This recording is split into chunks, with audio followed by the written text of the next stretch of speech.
और हमारे साथ जुड़ चुके हैं डिप्टी सीएम केशव प्रसाद मौर्य जी। जल्दी जुड़ेंगे हमारे साथ, सीधा हम उनका रुख करेंगे, उनसे सवाल जानेंगे। साल 2022 के लेकर जो चुनाव हो रहा है उसकी तैयारियों के बारे में भी जानेंगे।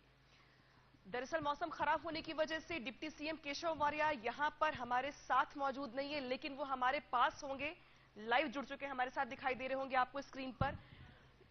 केशव मौर्य जी, बहुत बहुत स्वागत है आपका एजेंडा अयोध्या में। दरअसल हमारा कार्यक्रम जो है वो एजेंडा अयोध्या है, लेकिन अब सभी तो लोगों एजेंडा हर किसी का को बन गया जय है श्री राम। अयोध्या।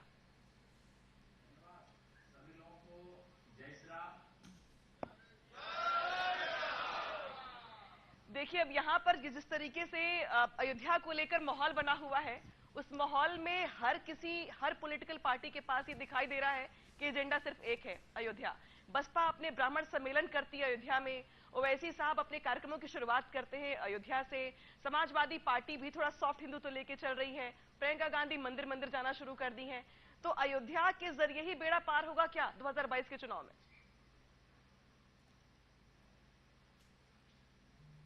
देखिए, सबसे पहले तो मैं आज न्यूज़ 18 के माध्यम से जो एजेंडा अयोध्या नाम से आपने यह प्रोग्राम रखा है, इसका धन्यवाद करता हूं। लेकिन अयोध्या नाथ की कृपा से कोटि कोटि राम भक्तों की भावना के अनुरूप देश की सर्वोच्च अदालत के आदेश के बाद भव्य राम मंदिर का निर्माण शुरू हो गया है। केवल प्रदेश नहीं, देश नहीं, दुनिया के राम भक्तों की नज़र इस समय अयोध्या पर है। भारतीय जनता पार्टी की केंद्र और प्रदेश दोनों सरकारें मिलकर के हम लोग लगातार प्रयास कर रहे हैं कि देश और प्रदेश के विकास के साथ साथ त्रेता युग हमने देखा नहीं है, पढ़ा है, सुना है, वैसा ही एक विकास, वैसा ही एक दृश्य केवल अयोध्या के लोग नहीं बल्कि इस पूरी दुनिया के राम भक्त जो अयोध्या आते हैं वहाँ आकर के देखें। और अयोध्या में आकर के केवल अयोध्या में रामलला की जन्मभूमि और राम राज्य ही नहीं बल्कि भगवान श्री राम की लीला अनेकानेक प्रकार से है, चाहे वह श्री राम जानकी मार्ग हो और चाहे फिर श्री राम वनगमन मार्ग हो, उसके माध्यम से भी भगवान की लीला स्थली से हमारी सरकारों का, दोनों सरकारों का मिलकर के प्रयास है कि हम लोगों को जोड़ने का काम करें।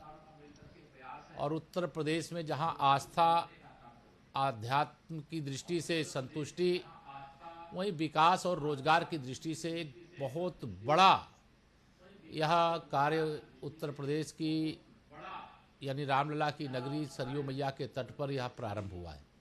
मैं पूरे देश प्रदेश वासियों को ही नहीं, दुनिया भर के राम भक्तों को यह जरूर कहना चाहूँगा, उत्तर प्रदेश की सरकार के नाते, भारतीय जनता पार्टी का कार्यकर्ता होने के नाते, जो स्वप्न लोगों ने संजो करके रखा है उसे आदरणीय मोदी जी के मार्गदर्शन में, आदरणीय योगी जी के नेतृत्व में हमारी सरकार पूरा करके दिखाएगी। और पूरा करने का पूरी ईमानदारी से, सच्चे भाव से हम लोग प्रयास कर रहे हैं। उसका परिणाम जमीन पर काफ़ी कुछ दिखाई देने लगा है। और कुछ दिनों के अंदर इतनी बदली हुई अयोध्या नगरी होगी, इतना बदला हुआ जो भगवान श्री राम जी के लीला के मार्ग हैं वह मार्ग होंगे। और मार्गों में स्थित जितने भी स्थान हैं उस स्थान का भी सभी प्रकार से विकास करके लोगों को वहाँ तक जाने में किसी प्रकार की असुविधा ना हो, यह सारा प्रबंध किया जा रहा है। जी, लेकिन ये तो मानेंगे ना आप कि आप जिस तरीके से काम गिनवा रहे हैं, सभी दलों की नजर अयोध्या पर है, सभी कार्यक्रमों की शुरुआत, खासतौर पे चुनावी कार्यक्रमों की शुरुआत अयोध्या से की जा रही है। तो 2022 के चुनाव में सभी दलों के लिए अयोध्या एजेंडा है। देखिए, भारतीय जनता पार्टी के लिए अयोध्या और अयोध्या नाथ आस्था के केंद्र हैं, श्रद्धा के केंद्र हैं, पूजा के केंद्र हैं। लेकिन बाकी दलों के लिए राजनीतिक दृष्टि से अगर उन्हें अयोध्या जाना पड़ रहा है तो ये भारतीय जनता पार्टी की वैचारिक विजय है। हम सदा कहते थे रामलला हम आएंगे, मंदिर भव्य बनाएंगे, मंदिर वहीं बनाएंगे। और विरोधी कहते थे मंदिर वहीं बनाएंगे लेकिन तारीख नहीं बताएंगे। लेकिन अब भव्य राम मंदिर निर्माण के लिए कार्य प्रारंभ है। अब जिन लोगों ने राम भक्तों पर गोलियां चलवाने का काम किया था, अब उनको भी मजबूरी में अयोध्या भी जाना पड़ रहा है। भगवान श्री राम और जी के और हनुमान जी के भी दर्शन करने पड़ रहे हैं, भगवान श्री कृष्ण जी के भी दर्शन करने पड़ रहे हैं। किसी को वो भोलेनाथ का अभिषेक करना पड़ रहा है, किसी को जनेऊ दिखाना पड़ रहा है, किसी को प्रयागराज के संगम में डुबकी लगाना पड़ रहा है। यह मैं भारतीय जनता पार्टी की वैचारिक विजय मानता हूं। और यह जो रास्ता अपनाए थे और वर्तमान में भी अपनाए हुए हैं, यह तुष्टीकरण और जातिवाद के आधार पर इनका राजनीतिक भविष्य पहले भी खतरे में जनता ने डाला है, राम भक्तों ने डाला है, राजभक्तों ने डाला है। आगे भी इनका राजनीतिक कोई भविष्य मुझे दिखाई नहीं देता। जी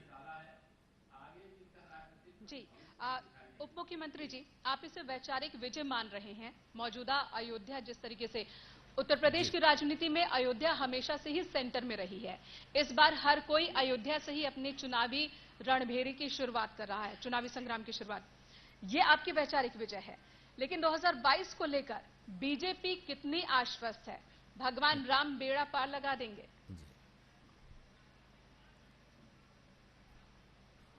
देखिए, भगवान श्री राम की कृपा है। मैंने आपको बताया कि भगवान श्री रामलला की जन्मभूमि और श्री अयोध्या धाम भारतीय जनता पार्टी के एक एक कार्यकर्ता के लिए आस्था का केंद्र है, श्रद्धा का केंद्र है, पूजा का केंद्र है। बाकी दलों के लिए पहले भी राजनीति के केंद्र में रखने का प्रयास किया जाता था और आज भी वह ऐसा प्रयास कर रहे हैं, ऐसा अभिनय कर रहे हैं। जिन्होंने भगवान श्री राम को नकारने का काम किया था, मंदिर देख करके मुंह फेर लेते थे, विजयादशमी के उत्सव में हिस्सा नहीं लेते थे, आज उन लोगों को यह दिन देखने पड़ रहे हैं। तो यह तो मैंने कहा, यह भारतीय जनता पार्टी की वैचारिक विजय है।